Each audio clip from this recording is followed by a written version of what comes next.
Rebeca era uma linda moça, ainda virgem, nenhum homem havia tocado nela. Ela desceu até o poço, encheu o seu pote e subiu. Podem se assentar. Nós já falamos de Esther, falamos de Abigail e hoje vamos falar de Rebeca. Gente, o domínio de Deus é tão grande. Quando Deus falou para eu falar sobre as mulheres da Bíblia, eu falei, Deus, mas em qual ordem? Aí eu ganhei um livro e tinha todas as mulheres da Bíblia. Eu falei, pronto, Deus me deu a ordem. Ele falou, não vai ser nessa ordem. Eu falei, mas não dava para facilitar. Eu sou uma pessoa de caixa, entendeu? Eu sou metódica. Então, se eu ganhei o livro com aquela ordem, eu quero ir naquela ordem, mas não. Aí Deus sempre me fala antes da pregação qual é a mulher que eu vou falar. E essa semana inteira Deus falava assim para mim, Rebeca. Rebeca. Falei, nossa, Deus está querendo falar comigo em Rebeca. Eu vou abrir Rebeca. Falei, mas eu vou esperar que as crianças voltar de férias. E aí eu leio com calma, né? Só que eu achei que as crianças começariam as aulas na segunda-feira que vem. E não amanhã. Aí eu fui ler, aí eu dormi e acordei e falei, Thiago, recebi uma mensagem da escola falando que as crianças começam a aula segunda agora. Se eles começam segunda agora, eu prego domingo, agora. E isso era no sábado. Fui lá na escala da pregação, falei, nossa, Deus acompanha a escala da pregação. Sou eu, por isso ele está me falando a semana inteira, Rebeca, Rebeca, Rebeca. Devia ter parado para ler Rebeca e olhado a pregação, né? Mas é isso, não fiz. Bom, no contexto dessa história, Abraão já era velho e Sara já tinha falecido. Então, tanto Isaac quanto Abraão estavam tristes pela morte de Sara. E acho que Abraão falou assim, bom, Sara morreu e eu não estou muito longe, porque já sou velho. Logo, logo vou eu e eu preciso dar um jeito na vida do Isaac. Preciso preparar uma esposa para ele. E daí ele chamou o empregado mais velho dele para ir atrás de uma esposa para Isaac. Versículo 4. Vá até a minha terra e escolha no meio dos meus parentes uma esposa para Isaac. O empregado perguntou, e o que é que eu faço se a moça não quiser vir comigo? Devo levar o seu filho de volta para a terra de onde o Senhor veio? Abraão respondeu, não faça o meu filho voltar para lá de jeito nenhum. 7. O Senhor, o Deus do céu, me tirou da casa do meu pai e da terra dos meus parentes e jurou que daria esta terra aos meus descendentes. Ele vai enviar o seu anjo para guiá-lo e assim você conseguirá arranjar uma mulher para o meu filho. Se a moça não quiser vir, você ficará livre desse juramento. Porém, não leve o meu filho de volta para lá, de jeito nenhum. Então o empregado pôs a mão por baixo da coxa de Abraão e jurou que faria o que ele havia ordenado. Em seguida, o empregado pegou 10 camelos, grava esse número aí, 10 camelos, de Abraão e uma porção de presentes e foi até a cidade onde Naor havia morado. Naor era irmão de Abraão, na Mesopotâmia. Quando o empregado chegou, fez os camelos se ajoelharem perto do poço, fora da cidade. Era de tardinha, a hora em que as mulheres vinham buscar água. Aí ele orou assim, ó Senhor, Deus do meu patrão Abraão, faze com que tudo dê certo e sê bondoso para o meu patrão. Eu estou aqui perto do poço, onde as moças da cidade vêm para tirar água. Sabe a gente pedindo sinal para Deus, ensaiando com Deus? Era o empregado de Abraão. Aí ele fez assim, ó Deus, na oração, eu vou dizer assim, por favor, abaixe seu pote para que eu beba um pouco de água. Daí, se ela disser assim, beba e eu vou dar água também para os seus camelos, que seja essa moça que escolheste para o teu servo Isaac. Se isso acontecer, ficarei sabendo que foste bondoso para o meu patrão. Sabe aquele negócio? Se for de Deus, o irmão vai entrar com a perna direita. Aí o irmão tropeça, você não sabe se foi com a direita ou com a esquerda, aí você tem que pedir outro sinal. Não mudou nada. Sempre foi assim. A gente sempre precisou de um sinalzinho para dar aquela força na fé. Entendeu? Então ele ensaiou com Deus como é que tinha que ser. Eu sou tão boa de sinal que eu tenho que escrever, porque daí, se eu acho que é aquilo, eu vou ajeitando o sinal. Deus, ele entrou com a perna direita, E eu tinha pedido com a esquerda. Porque o irmão atrapalhou ele na hora de entrar. Mas se o irmão não tivesse atrapalhado, ele tinha entrado com a perna direita. Então eu vou arrumando o sinal. Quando eu pego o sinal que eu pedi e o que aconteceu, não tem nada a ver uma coisa com a outra. Mas eu vou arrumando. Então eu escrevo. Que aí eu falo, deixa eu ver se foi exatamente assim. E ele pediu exatamente assim. Ele nem havia acabado a oração quando Rebeca veio, carregando o seu pote no ombro. Põe a foto do pote, por favor, Fê. Hoje teremos imagens. Esse é o pote. Estava carregando no ombro, que ela enchia de água e carregava. Ela era filha de Betuel, que era filho de Milca e de Naor, o irmão de Abraão. Abraão queria alguém da onde? Da família dele, da parentela dele. E ela era o quê? Neta do irmão dele. Muito parente, muito próxima. Nem era aqueles parentes que a gente não chega em comum na genealogia. Era um parente próximo. Mas nem o empregado do Abraão sabia e nem Rebeca sabia o que aquele homem estava fazendo ali. Ninguém sabia de nada. Rebeca era uma linda moça, ainda virgem, nenhum homem havia tocado nela. Ela desceu até o poço, encheu o seu pote e subiu. Quando eu falo poço para vocês, o que vocês imaginam de poço? Não é aquele dos desenhos que tem a muretinha, aí pega a roldana lá, a cordinha, enfia o balde. Aí quando eu li ela desceu no poço, eu falei, ela pendurou na corda? Por que ela desceu no poço e não desceu só o balde? Aí eu fui pesquisar. Na época, tinham 2 tipos de poço. E o poço da Rebeca era esse. 300 mil degraus de pedra para descer. Chegava lá, ela ajoelhava, enfiava o potinho dela lá na água. Isso aqui é uma água. Deixa eu ver se apagando fica melhor. Peraí. Deu para ver aí a água? Tá vendo brilhando a água? Água. Ela descia isso daí para encher aquele potinho. Gente, alguém já teve filtro de barro em casa? Quando a gente era criança, a minha avó colocou a gente ficava na chácara. Minha avó desceu o filtro de barro. Porque os adultos não queriam encher aquela coisa. E aí ficava alto. As crianças bebiam, secava o filtro inteiro e quem que tinha que encher? Os adultos. Né? Só que a criança ela quer água na hora e aquilo precisava filtrar. Então minha avó abaixou o filtro. E a gente falou, nossa, ficou mais fácil para pegar. Ela fez, agora vocês vão encher. Gente, a gente nem sede tinha. Só para não ter que encher o filtro de barro. E ela falava assim, vocês vão encher. E minha avó era brava. As duas vó eram bravas, mas não é a que vocês conheceram, é a mãe do meu pai. Ela conseguia ser mais brava que a mãe da minha mãe. E ela falava, vocês vão encher o filtro. E a gente ficava sem querer beber água para encher.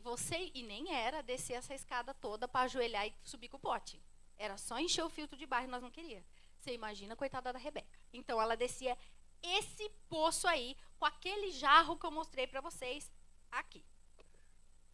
Bom, ele nem tinha acabado de orar e a Rebeca já veio. Como é bom, né? Quando a gente nem termina de orar e Deus já responde. Já aconteceu isso comigo. 17. Então o empregado de Abraão foi correndo se encontrar com ela e disse, por favor, deixe que eu beba um pouco de água do seu pote. Lembra? Esse era o sinal. Aí ele falou a frase dele. Aí ela respondeu, o senhor pode beber. E rapidamente abaixou o pote e o segurou enquanto ele bebia. Depois de lhe dar de beber, a moça disse, a Rebeca, vou tirar água também para os seus camelos e lhes darei de beber o quanto quiserem. Rapidamente ela despejou a água no bebedouro e correu várias vezes ao poço a fim de tirar água para todos os camelos. Enquanto isso, o homem, sem dizer nada, ficou observando a moça para saber se o Senhor Deus havia ou não abençoado a sua viagem. Ela não pensou, mas é um folgado, né?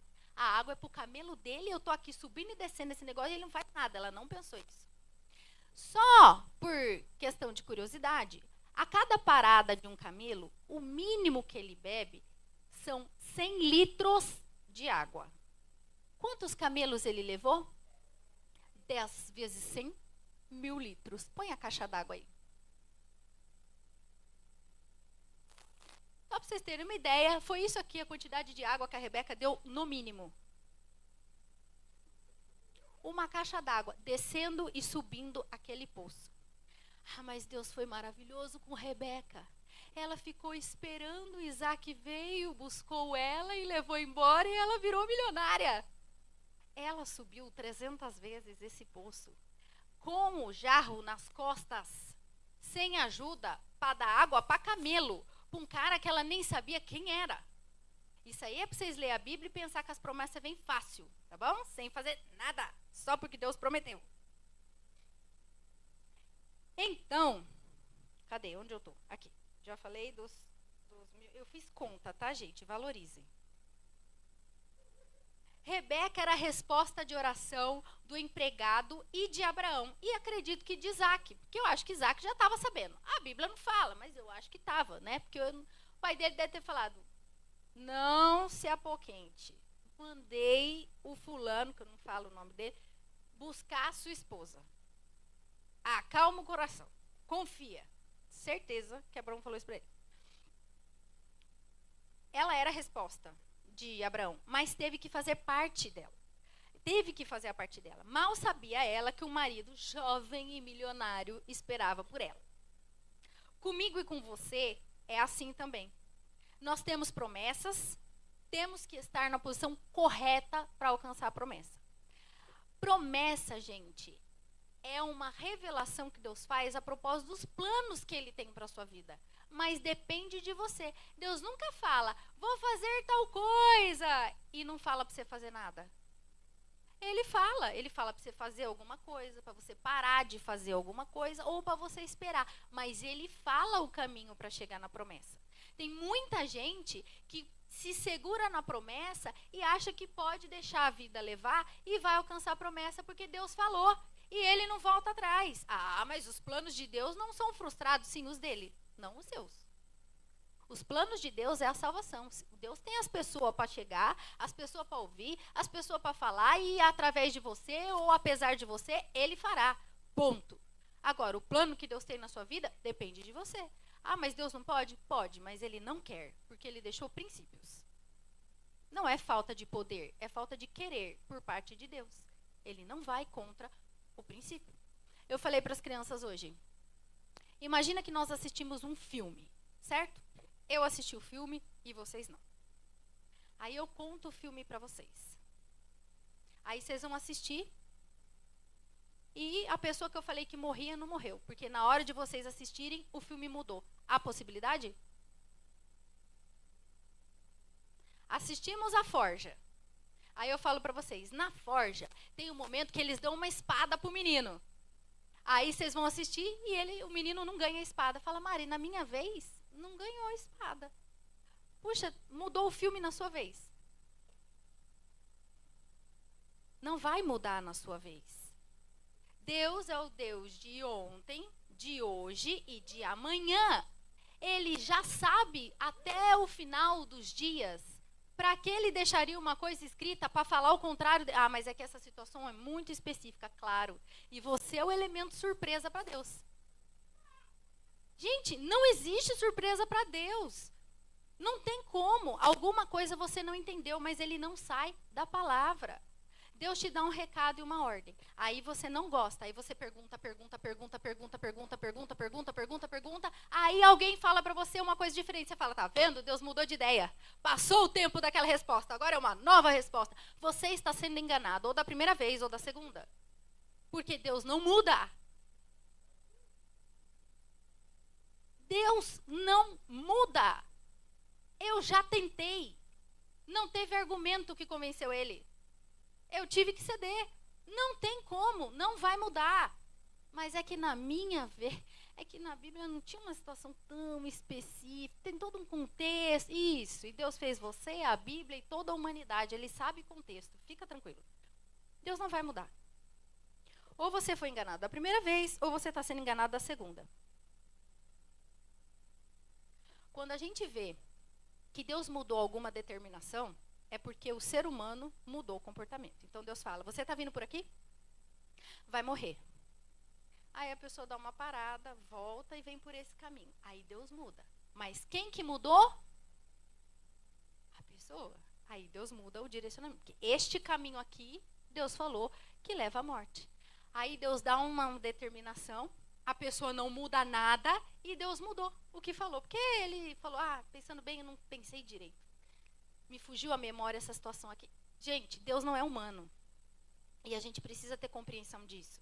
A gente humaniza tanto Deus que dá a impressão que ele é pau mandado, o gênio da lâmpada. Deus não é gênio da lâmpada. Ele não vai fazer o que você está pedindo. Ele vai fazer o que ele quer. Você pode pedir, a palavra manda pedir. Inclusive fala que a gente erra, porque pede mal.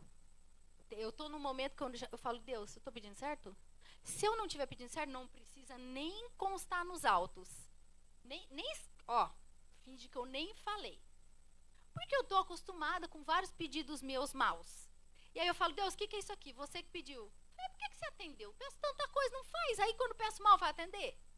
É isso, eu preciso aprender de alguma forma, né? E Deus faz assim. Então, a Rebeca era a resposta de oração do Abraão e do empregado. Mas foi fácil? Não. Ela era virgem e se guardou. O que é isso? Tempo de espera. Recebeu a promessa? Vai sair fazendo. Tem o tempo de espera. É o tempo, geralmente, que a gente estribucha, faz birra, entendeu? Esperneia no chão. É o tempo da espera. Porque a gente não quer esperar. A gente quer ver as coisas acontecer, principalmente do nosso jeito. Tem o tempo da espera. Teve que ir buscar água. O que é isso? Rotina, disciplina. Ele foi no poço no horário que as mulheres iam buscar água. Já pensou se a Rebeca fala, hoje eu não vou com esse tempo? Não, mãe, eu pego dobrado. Ontem eu peguei a mais, porque eu sou proativa. Hoje não vou pegar, não. Já pensou? Se você não tiver rotina, disciplina, uma hora você vai estar aqui em cima, outra hora você vai estar lá embaixo, uma hora você vai estar aqui em cima, outra hora você vai estar lá embaixo. Sabe como que Deus chama essa pessoa? Morno. Uma hora jejua, prega, evangeliza, traz 50 pessoas para a igreja. Outra hora, será que eu estou salvo? Deus, será que eu estou salvo? Quem que está falando comigo? Deus, é o Senhor, Satanás ou eu? Você tem que ter uma constância com Deus. É constância. Minha tia falou uma coisa para mim, eu falei, gente, como é que pode? Umas pessoas que estão aqui em cima, eu falo, gente, eu preciso de mais uma vida para poder ser espiritual igual essa pessoa. Do nada, a pessoa desvia, sai da igreja, vira totalmente. Sabe o que ela falou para mim? O desafio não é ir no máximo. O desafio é manter o equilíbrio, a constância. Quantos anos de crente você tem?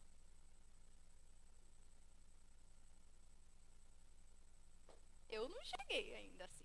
Tem uma hora que eu escorrego, encho a boca de areia, aí eu levanto, vem a onda, enfia minha cabeça de novo na areia, eu levanto. Não cheguei nessa constância ainda. Mas para você ter 40 anos de crente, precisa de constância. Você não vai se manter toda hora na emoção, no movimento. A coisa mais difícil para mim foi quando eu operei. Que eu nunca tinha ficado. Fazia muitos anos que eu não ficava no banco. O que aconteceu? Eu não consegui estabelecer conexão com Deus do banco. Falei, Deus, tem alguma coisa errada comigo. Eu preciso me converter. Como que eu só estabeleço quando eu estou fazendo alguma coisa? E eu só saí do banco, só voltou a minha voz a hora que eu estabeleci conexão no banco. Que daí eu sou a pessoa que quer acampar no deserto. Eu falei, então agora eu vou ficar aqui, no banco, que aqui eu achei meu lugar para adorar. Deus falou, volta pro louvor. Eu falei, demorei um tempão para acostumar no banco. Agora eu acostumei e tem que voltar lá pro púlpito. Porque não é para você se acostumar, é para você obedecer. Se a gente pega padrão e Deus faz sempre do mesmo jeitinho, você larga Deus. E fala assim, eu tô manjando já. Pode deixar que aqui eu já sei como é que funciona. O ser humano é assim. Então a gente precisa aprender a fazer as coisas em obediência a Deus. E não por costume, por padrão, por rotina. Quando você está triste, você tem que saber adorar a Deus. Quando você está alegre, você tem que saber adorar a Deus. Quando você está aqui em cima, você tem que saber adorar a Deus. Quando você está embaixo, você tem que saber adorar a Deus. Quando você está na luta, você tem que saber adorar a Deus. Quando você está na bênção, você tem que saber adorar a Deus. E Deus vai colocar você em todas essas situações para garantir que você está bem ensinadinho. Entendeu? Deus vai colocar. Ela ofereceu água para o empregado. Ela foi gentil com ele, sem interesse. Deus passa a nossa vida inteira tentando fazer a gente ser, mas é ser do lado de dentro. Porque se ela soubesse quem ele era, óbvio que ela iria ser gentil. mas ela não sabia. E a gente tem esse problema também. Às vezes, a gente fala, eu vou ter esse esforço, vai me trazer o quê em troca? Essa pessoa tem menos que eu, não tem nada a oferecer, aí você não faz. Aí, tcharam, era a sua oportunidade. Você não sabia quem a pessoa era, ou quem estava te olhando, ou existe uma coisa chamada colheita. Pode ninguém ver o que você está falando. Deus vê. E tudo que você faz é uma plantação. Aí você tem que escolher. Que colheita você quer ter? O que acontece é que as pessoas olham a colheita e acham injusto, mas não reparam o que estão plantando. O que é que você está plantando? Você tem que olhar. O que você está colhendo agora? É o que você plantou lá atrás. E colheita não é um negócio imediato. Eu era ruim pra caramba. Aí eu fiquei bom e agora eu quero colher coisas boas. Filho, você planta a semente e já nasce? Não. Então você vai ter que plantar muito, esperar o tempo da colheita ruim acabar, Deus ter misericórdia da sua vida, né? E aí você começar a colheita boa. Exige paciência. Tem pessoas que desistem nesse processo. Não adiantou nada. Eu era ruim, tô colhendo coisa ruim. Agora eu fiquei bom 2 dias. E não tô colhendo nada de bom? Espera o tempo de nascer a plantação. Você plantou agora, não vai nascer imediato. Ela ofereceu água para os camelos. Foi proativa e não teve preguiça. A gente quer uma resposta de Deus para falar assim, vou te dar isso, vou fazer isso na sua vida. Aí Deus dá a resposta. Aí ele dá o caminho. O que você vai ter que fazer? Aí você fala, não consigo. Mas vou ter que fazer isso? Não. Mas vou ter que pregar? Não. Vou ter que louvar? Não. Mas vou ter que falar com o vizinho? Não. Vou ter que cumprimentar essa pessoa? Detesto essa pessoa. Pedir perdão? Não, ela que errou. Se não fizer o caminho, não vai chegar no destino. É simples assim. Não tem o que fazer. 22. Quando os camelos acabaram de beber, o homem pegou uma argola de ouro que pesava 6 gramas e colocou no nariz dela. E também lhe deu 2 pulseiras de ouro que pesavam mais de 100 gramas. Em seguida, perguntou. Eu fui pesquisar o que significa essa argola no nariz. Aqui a gente usa aliança de noivado, a gente usa aliança de casamento. Mas tem alguns lugares que eles usam a argola. A Índia é um lugar que hoje usa argola no nariz. É como se fosse uma aliança de compromisso. Só que ela simbolizava mais coisas. A Bíblia especifica que a argola era de ouro, meio ciclo de ouro, ou seja, cerca de 5,7 gramas, o que a tornava um presente de grande valor. Joias de ouro, incluindo argolas no nariz, eram adornos caros, indicavam a riqueza e o status da pessoa que as usava e da família que pertencia. De certa forma, o presente também servia para marcar Rebeca como a escolhida e mais tarde identificar que ela vinha de uma família de posses, sendo digna de se casar com Isaac, herdeiro de Abraão. Então, pela argola de ouro, ela já falou, pé rapado não é. Pé rapado não é. Argola de ouro? Não é. Aí o empregado perguntou, por favor, diga quem é seu pai. Será que na casa dele há lugar para os meus homens e eu passarmos a noite? Ela respondeu, eu sou filha de Betuel, filho de Milca e de Naor. É de glorificar em pé, ela era da casa do Abraão. Na nossa casa há lugar para dormir e também bastante palha e capim para os camelos. Ela era neta do irmão do Abraão. Valeu todo o esforço de viagem desse coitado e os jarros de água, que a coitada ainda não sabe por que carregou. Só sabe que era alguma coisa que tinha dinheiro, por causa da argola, mas não sabia nada. Não adiantaria nenhuma beleza, nenhum esforço de Rebeca, se ela não fosse filha de quem era. Ela podia ter, até agora, ela gabaritou aqui, ó, 10, 10, 10. Não é da casa de Abraão. Pode ficar com as argolas. E ele ia ter que fazer outra viagem. Mas ela era. Tem lugares e promessas que você vai alcançar não pelo seu mérito, não pela sua capacidade, mas porque você é filho. Não tem como alcançar acertando tudo. Você vai alcançar porque você é filho.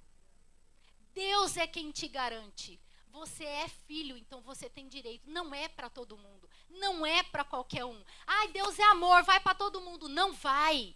Tem que ser filho, mas a gente fala, ai, todo mundo é filho de Deus. Não é. Se você ler a palavra, todo mundo é criatura, não é filho. Para ser filho, precisa de um pré-requisito, que está em Romanos 8, 14, 17. É o Davi. Ele ama esse barulho. Pois aqueles que são guiados pelo Espírito de Deus são filhos de Deus. É para qualquer um? Ah, todo mundo é filho de Deus. Tem que ser guiado pelo Espírito. O que está acontecendo hoje nas igrejas é que a gente pega a bênção, mas não pega o ônus. Pega a bênção, mas não pega o caminho. Ah, Deus prometeu que nós somos herança do Senhor, as bênçãos são nossas. Se você for guiado pelo Espírito, se tiver mais de você em você do que o Espírito, não vai viver. Porque você não é filho. Mas eu estou na igreja, não perco um culto. Não é filho. Não é a igreja que salva. Cristo é que salva. Você seguir o caminho, pegar a sua cruz, seguir e obedecer é o que salva. Não é estar na igreja, não é o seu pai ser pastor, não é a sua mãe ser pastora. Ah, mas minha família inteira serve ao Senhor e você? Vou na igreja. Ah, legal, eles vão subir e você não. Como que é a vida das pessoas?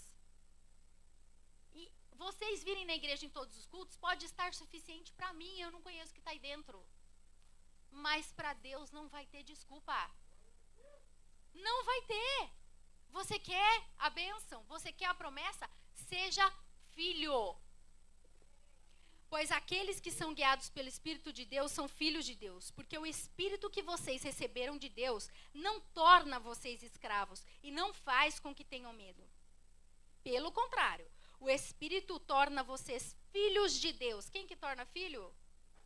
Ótimo. E pelo poder do Espírito dizemos com fervor a Deus, Pai, meu Pai.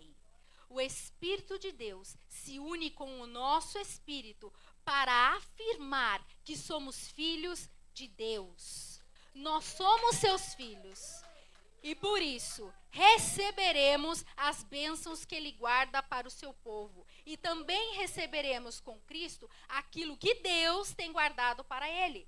Porque se tomamos parte nos sofrimentos de Cristo, também tomaremos parte na sua glória. Se tomamos parte no sofrimento, tomaremos parte? A vida de crente é difícil, sofre demais, gente. Não é possível.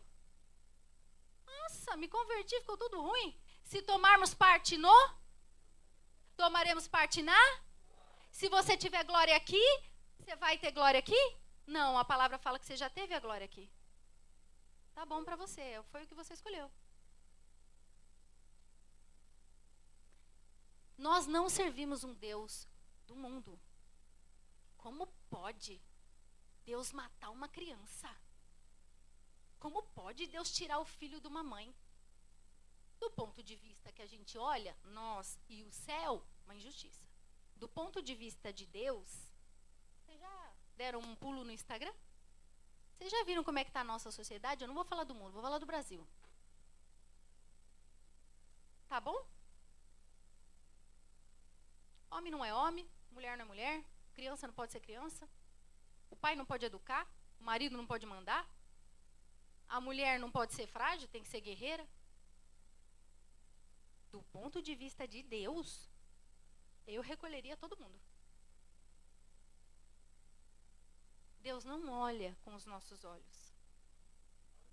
Nós não somos dignos de julgar a justiça de Deus sobre pessoas e o mundo.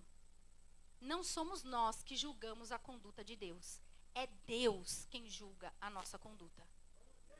Não sou eu que vou julgar a conduta de você. Ô Mari, eu fiz isso aqui. Céu e inferno. Quente, morno, frio. O que você acha? Eu tenho que falar o que está escrito aqui. Se não tiver escrito aqui, eu tenho que falar. Vai perguntar para Deus. Se Ele me falar, te conto. Porque não sou eu que julgo. Às vezes eu posso até ser convencida pelo argumento da pessoa. Sou eu que vou absolver? Sou eu que vou condenar? O que adiantou a pessoa me convencer? Nada. Então Então não perca o seu tempo de ficar convencendo pessoas a respeito do que Deus tem orientado na sua vida. Não são elas que te absolvem e não são elas que te condenam. Se preocupe com Deus. A gente se preocupa mais com as pessoas do que com Deus. Ah, mas eu vou fazer isso que Deus está mandando e a pessoa vai pensar o que de mim? E a pessoa tem qual poder sobre a sua vida? Então você não tem medo de desobedecer a Deus e fazer um negócio contrário a Ele, mas você não quer deixar o irmão chateado? Faz algum sentido isso? Se você tiver um juiz na sua frente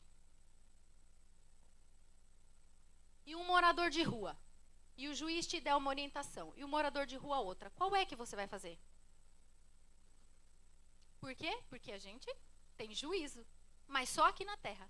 Quando se trata de algo espiritual, não. A gente prefere escutar os humanos, que são os moradores de rua. Não faça isso.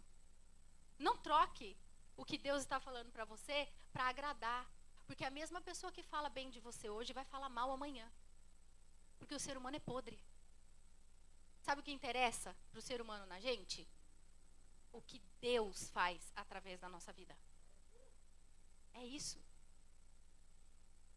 Sabe, natureza pecaminosa? Eu recebo muito essa pergunta. Mas e se a pessoa for boa? Ela é boa, faz tudo certo. Ela faz tudo que está na Bíblia. Ela só não aceitou Jesus assim, mas acho que não teve oportunidade. Você já tentou falar? É que ela não dá espaço. Você consegue comprar passagem de avião levando pães?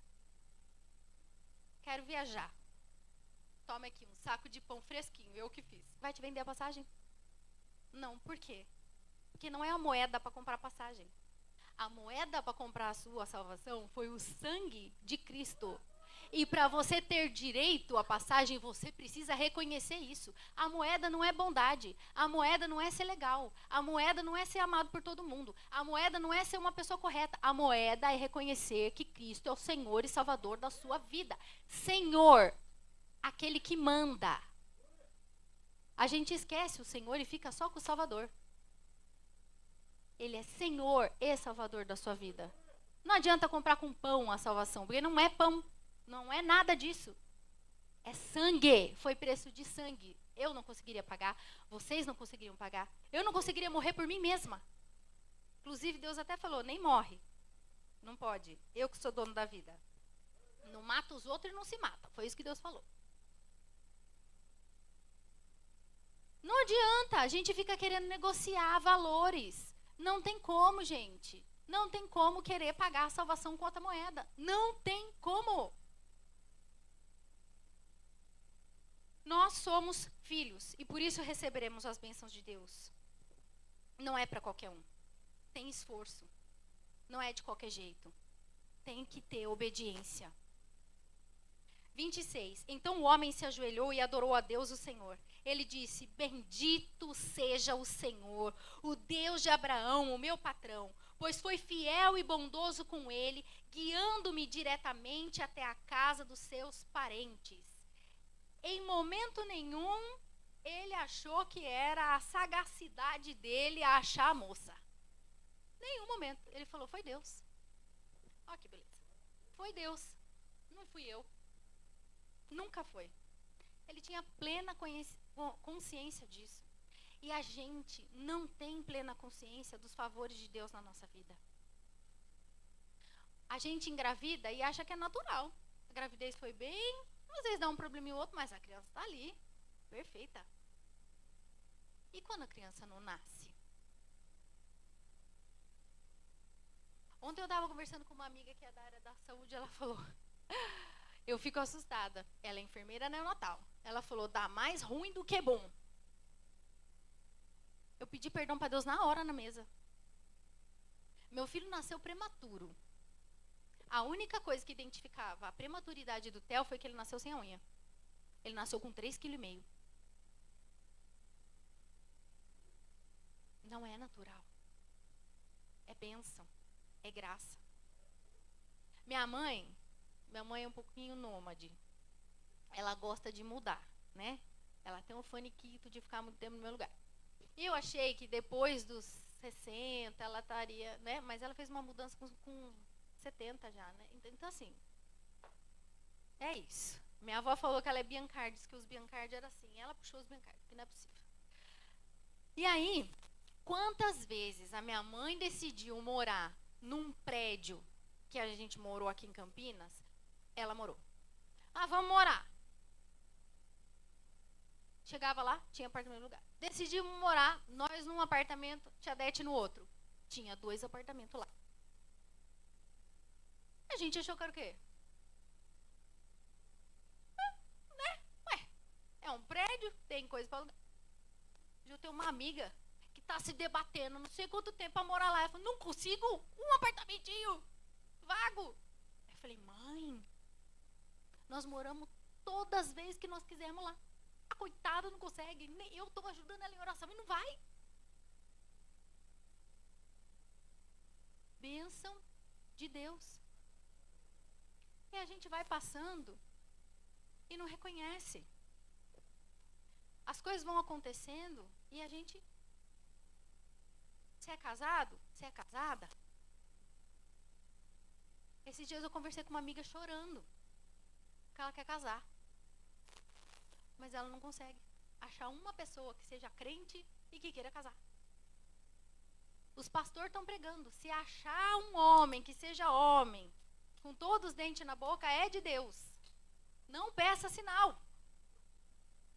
Já escutei 4 pregações de pastor diferente falando isso. Eu falei, tá difícil. Tá difícil. Crente com dente na boca é o sinal. Então, que nem o empregado do Abraão. O sinal é ser crente e ter os dentes na... Acabou. Ah, mas tem dinheiro? Não, isso aí a gente consegue junto. Não vamos olhar para isso, não. Porque rico também já é demais. Agradeça a Deus pelo seu cônjuge. Você tem filhos? Agradeça a Deus. Tem mulheres que tentaram uma vida inteira e tem frustração porque não tem filhos. Agradeça a Deus. Toda vez que eu vou gritar e reclamar das crianças, eu falo, lembra que você tem filho. Você só está gritando porque você teve filho. Não tivesse filho, você estava frustrada. É isso que eu falo. Porque a gente esquece. Você tem trabalho? Agradeça a Deus. Tem gente que não tem. Você é reconhecido no seu trabalho? As pessoas querem te ajudar? Você tem oportunidade de ajudar pessoas? Agradeça a Deus. Tem gente que não tem. E daria tudo para ter. Uma vez entrou uma moradora de rua aqui. E aí vinha assim na minha cabeça. Oferece para ela tomar banho. Falei, mas no culto? Não vou oferecer para ela. Eu não sei nem se o chuveiro funciona. E ficava, oferece, oferece, oferece. Olhei assim na igreja e falei, quem seria doido o suficiente para embarcar nessa comigo? Benê. Chamei o Benê, falei, Bê, não sei se é meu, se é de Deus. Nós precisamos dar um banho para ela. Ele, eu não sei que condição está o chuveiro. Eu falei, é por isso que eu estou chamando você. Ele, sem uma ferramenta, nada, não tinha nada. Foi lá na caixa de ferramentas, Deus criou umas ferramentas lá. Eu não sei o que o Benê fez naquele chuveiro, não sei. Eu sei que ele voltou, coitado, pingava e falou, chuveiro está funcionando quente. Foi a única vez que aquele chuveiro funcionou quente. Foi, depois não funcionou, teve que consertar e trocar o chuveiro. E eu lembrava do Marcos, que a última vez, o Marcos tomou banho de água fria naquele chuveiro. Eu falei, eu só lembro, B, que o Marcos a última vez teve que tomar banho de água fria. Tava pintando a igreja, né, Mar? Eu falei, e ficou. Porque o Marcos terminou de pintar a igreja, tomou banho frio e nós largamos o chuveiro, ó. Aí o Benê, só dei boa notícia, né, o Benê. Aí o Benê foi, ele falou, chuveiro tá funcionando, e quente. Falei, glória a Deus. Falei pra ela, você quer tomar um banho? Ela ali, sentada. Você quer tomar um banho? Ela olhou pra mim e começou a chorar. Falei, eu ofendi a moça lá, não era Deus. Tá vendo? Acabei de mandar um desaforo no meio da lata dela. O que eu vou fazer agora pra consertar isso? Ela, eu quero. Eu falei, posso ter ofendido, mas ela achou que era necessário. Que era. Era muito necessário. Todo mundo que estava em volta percebeu que era necessário. Aí ela foi, tomou banho e tal. Aí depois eu fui pra lá, pra salinha, eu e a Tati fomos com ela. Aí ela sentou lá, aí ela fez assim, sabe? achei que o culto de vocês era de manhã, na época o culto era à noite. Ela fez, eu sou desviada. Falei, aí ela fez, hoje eu falei para Deus, se o Senhor me aceita de volta, se eu ainda tenho um fio de chance, eu quero tomar um banho hoje. Se o Senhor me der um banho hoje, eu vou entender que o Senhor ainda me ama e eu posso voltar. Quando ela falou isso, eu já estava com a sinusite atacada. De tanto chorar. Porque eu falei, meu Deus, por um fio eu achei que era loucura e não ia dar o banho para ela. Um banho era o sinal de amor de Deus por uma pessoa. O que é que Deus tem feito na sua vida? E você não acha que Deus está com você. E você não tem visto que é sinal de Deus para você. E você não percebe que Deus está presente na sua vida e que tem feito coisas por você. Um banho. 28. A moça foi correndo para a casa da sua mãe e contou o que havia acontecido. Rebeca tinha um irmão chamado Labão, o qual viu a argola no nariz da irmã. Já ficou alerta. Falou, uma argola de ouro? Ele era irmão e devia ter falado, quem que gostou dessa menina? Certeza que pensou isso. E as pulseiras nos seus braços e ouviu contar o que o homem tinha dito para ela. Labão saiu correndo e foi buscar o empregado de Abraão, que havia ficado de pé ao lado dos camelos, ali perto do poço. Lembrando que não ia só o empregado e a comitiva, os camelos acompanharam toda a história, vocês percebem? 10 camelos. Labão disse, venha comigo, homem abençoado. Ah, como era bom de coração Labão, né? Viu 10 camelos, viu a argola de ouro aqui, nos pulsos da irmã. Homem abençoado. Porque quando chega alguém de dinheiro, a gente fala, este tem a bênção de Deus. Este é o enviado do Senhor. Tenho uma notícia para falar para vocês. Dinheiro não é sinal de bênção de Deus. Não é. Eu estou acostumada a falar com um monte de gente de dinheiro que não tem nada, só tem o dinheiro.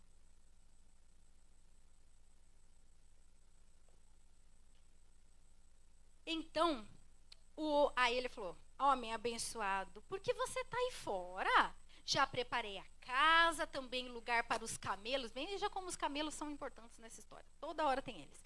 Então o homem entrou na casa, Labão tirou a carga dos camelos e lhes deu palha e capim. Depois trouxe água para que o empregado de Abraão e os seus companheiros lavassem os pés. Quando trouxeram a comida, o homem disse, eu não vou comer enquanto eu não disser o que eu tenho para dizer. Aí o Labão falou, então fala. Aí ele começou a contar. O Abraão, meu senhor, falou isso, aquilo, contou toda a história. Quem era Abraão, o que Abraão estava querendo, por que ele estava ali, o que o Abraão tinha mandado fazer, o sinal que ele pediu, contou a história inteira. Não vou contar porque nós já lemos. Só agora, depois de tudo isso, o empregado falou o que ele tinha ido fazer lá. Até então, não. Lembrando que Rebeca não viu nada, só viu os 10 camelos e a comitiva. Podia ser qualquer viajante. Labão já não tinha o coração tão livre assim, porque ele viu o ouro, né? Argola. Abençoado de Deus. Não fique achando que Deus vai te avisar com antecedência, explicar direitinho tudo que ele vai fazer na sua vida. E aí ele vai falar, e aí quando você estiver virado para cá, alguém vai te cutucar, você vai virar e dizer. Aí a pessoa... Não é assim. Deus coloca situações na nossa vida. E você tem que saber aproveitar. Eu trabalhei numa empresa que era proibido mulher nova e solteira no cargo de diretoria. E eu estava conformada com isso. O que eu fazia? Mandava nos meus chefes. Aí eu falei, não interessa se eles acham que foi ideia do meu chefe, me interessa que aconteça aquilo que eu quero que aconteça na empresa. É isso. Aí um dia, toda vez que eu ia receber candidato na empresa, o banheiro estava sem funcionar. E aí eu precisava vender a empresa, né, pro candidato. E a empresa já tinha uma fama que não era muito assim, uma cultura muito calorosa, muito mansa, um pouco hostil talvez. E aí eu falava, nossa, Chamei a manutenção, chamei todo mundo. Eu falei, amanhã eu vou chegar mais cedo e vou consertar essa privada de uma vez por todas. Minha mãe muda muito, né? A gente aprendeu a consertar várias coisas. Porque meu pai morreu, eu era pequena. Aí eu falei, eu já sei como conserta, vou consertar. Cheguei mais cedo que todo mundo, de meia de seda, saia, salto agachada na privada, no chão do banheiro. Aí peguei lá, levei umas ferramentas da minha mãe. Minha mãe tem caixa de ferramenta, viu, gente? Completíssima, inclusive. Peguei umas ferramentas, levei, tal, tô lá. Daqui a pouco eu escutei o que você tá fazendo aí? Deu uma cabeçada na pia. Tomei um susto, porque era um lugar que não tinha ninguém. Era o dono da empresa, e ele era muito bravo. O que você tá fazendo aí? Depois que eu falei, não, tô aqui, deitada para descansar com a cabeça embaixo do vaso sanitário. Aí pensei e falei, tô consertando o vaso sanitário. Por quê? Eu falei, porque eu já abri 35 chamados, ninguém conserta o vaso sanitário, eu tenho o dia inteiro de entrevista hoje, eu preciso contratar alguém para vaga. A vaga era de secretária dele. Ele, você está consertando a privada para poder contratar minha secretária? Falei, não tinha feito essa cálculo aí todo, mas sim. E consertou? Ele.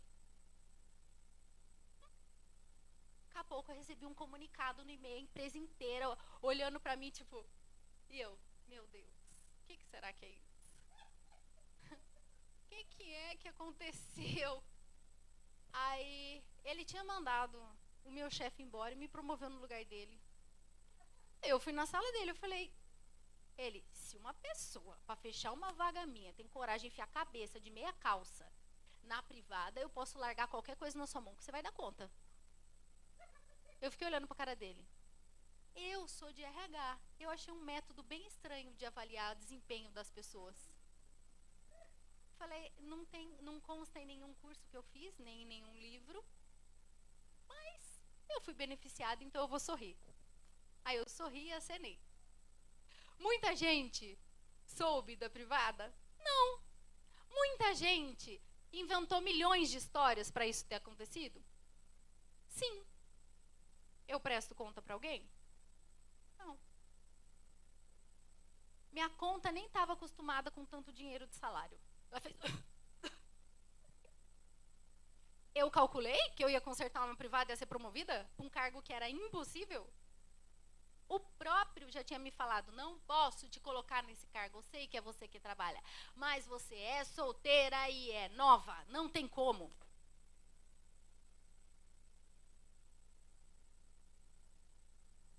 Tive que consertar uma privada. Eu ia calcular isso? Não tenho nem capacidade. O que Deus está colocando na sua mão que você está chutando achando que não vai te dar retorno? Essa pode ser a sua solução.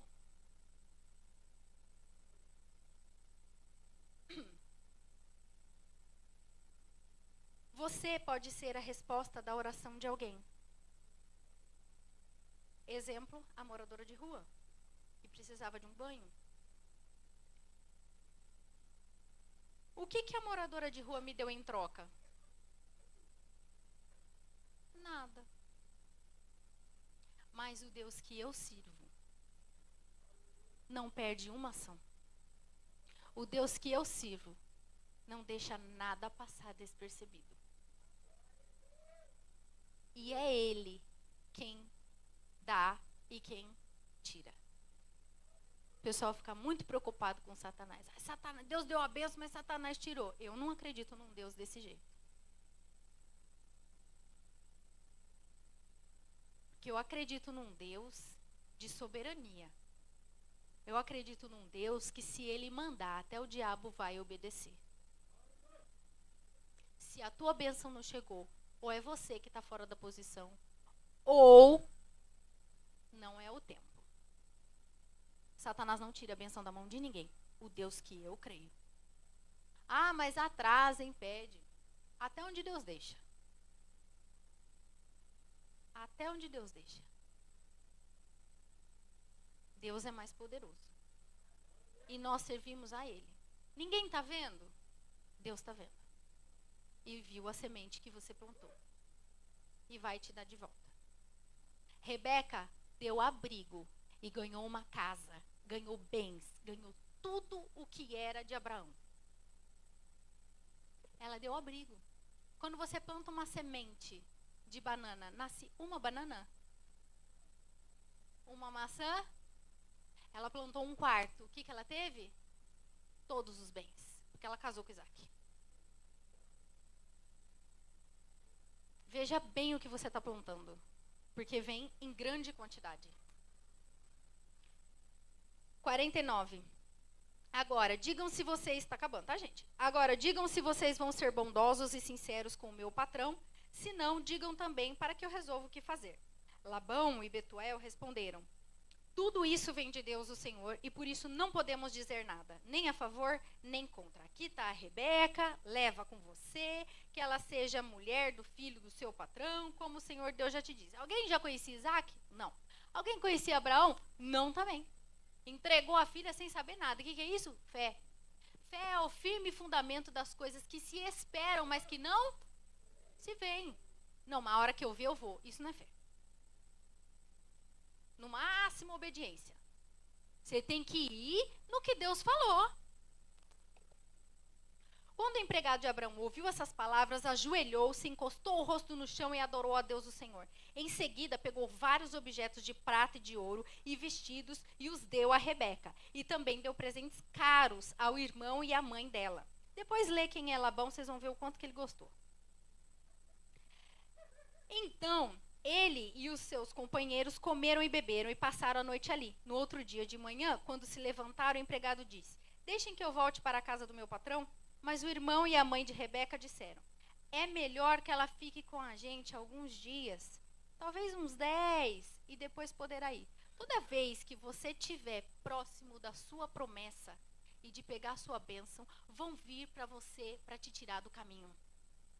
Se eles tivessem deixado Rebeca igual ele pediu, provavelmente Labão teria feito uma lambança e Rebeca perderia a bênção. Cuidado quando Deus muda de ideia. Estão querendo te tirar do seu propósito. Você está no caminho certo. E aí vem uma nova promessa, um novo direcionamento. Diferente de tudo aquilo que caminhou até agora. Para quê? Para você perder a sua bênção. Não permita. Não me façam ficar aqui, disse o empregado. O Senhor Deus fez com que a minha viagem desse certo. Deixem que eu volte para a casa do meu patrão. Então eles disseram: vamos chamar a Rebeca para ver o que ela diz. Eles chamaram a moça e lhe perguntaram: você quer ir? Rebeca: quero. Monossilábica: quero. Ela falou: o quê? Conheço meu irmão. Vou ficar aqui? Ele vai me vender 3, 4 vezes. Não. Vocês acham que Rebeca estava com medo? Claro que ela estava. Ela não conhecia o empregado. Tinha conhecido ele no poço. Não sabia quem era Abraão. Ah, é irmão do seu avô. Ah.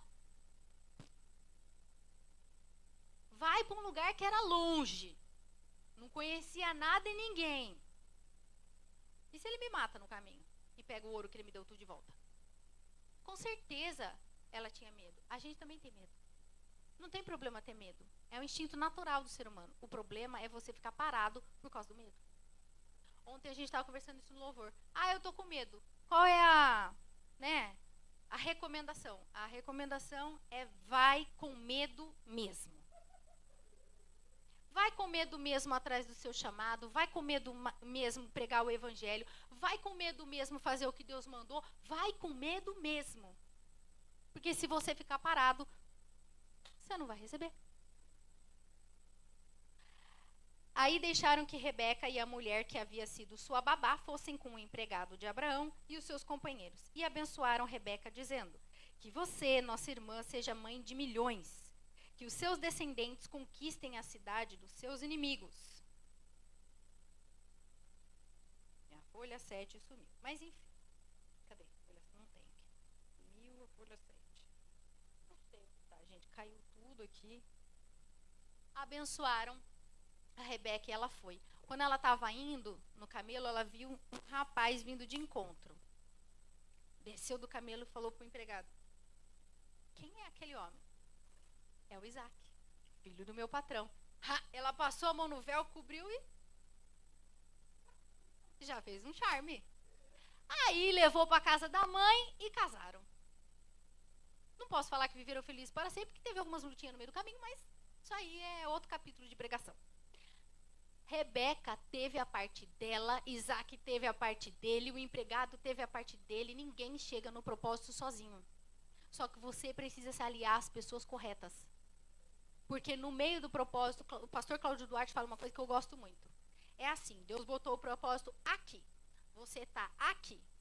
Na sua caminhada vai vir os enviados de Deus e os enviados de Satanás. E você tem que discernir qual que é. E para discernir, o Espírito Santo. Porque tem o seu coração também.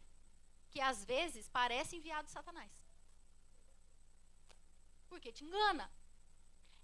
Não deixe a sua bênção para Satanás. É você quem entrega a sua bênção para Satanás. Não é ele que rouba de você. Você vai receber aquilo que Deus tem para você, porque você é filho. Para ser filho, precisa obedecer. Obedecendo, você alcança.